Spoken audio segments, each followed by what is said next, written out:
নমস্কাৰ সকলোকে মোৰ এনটি ভিডিঅ'লৈ আপোনালোকক স্বাগতম জনাইছোঁ আৰু এতিয়া মই আহিছোঁ দাঁতৰ চাৰ্জাৰী কৰিবলৈ আপোনালোকক মই আগৰটো ভিডিঅ'ত কৈছিলোঁ যে দুদিন পিছত মোৰ দাঁতৰ চাৰ্জাৰী কৰিব আৰু এতিয়া এফালে চাৰ্জাৰী কৰিবৰ কাৰণে ৰেডি কৰি লৈছে আৰু চাৰ্জাৰী কৰা আৰম্ভ কৰি দিছে অলৰেডি তো ভালে এয়া চাৰ্জাৰী কৰি আছে আৰু এতিয়া যিহেতু মোৰ অকণ ভয়ো লাগিছে আৰু মই আগে পিছে কৰা নাই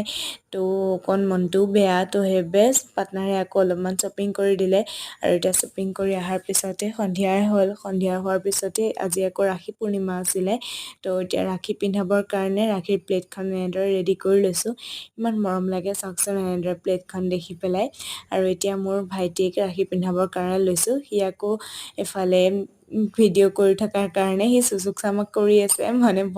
মানে সি লাজ কৰিছে আচলতে তাৰপিছতে আকৌ এতিয়া মই মোৰ ঘৰৰ কাষৰ দাদাজনকো ৰাখি পিন্ধাবলৈ গ'লোঁ যিহেতু সন্ধিয়াৰ সময় আছিলে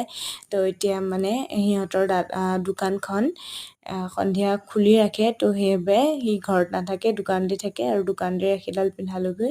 আৰু ইফালে আকৌ মোৰ দাঁতৰ খবৰ ল'বলৈ মোৰ সৰু কালৰে বেষ্ট ফ্ৰেণ্ডগৰাকীৰ মাক তাই আৰু তাৰ বায়েক আহিছে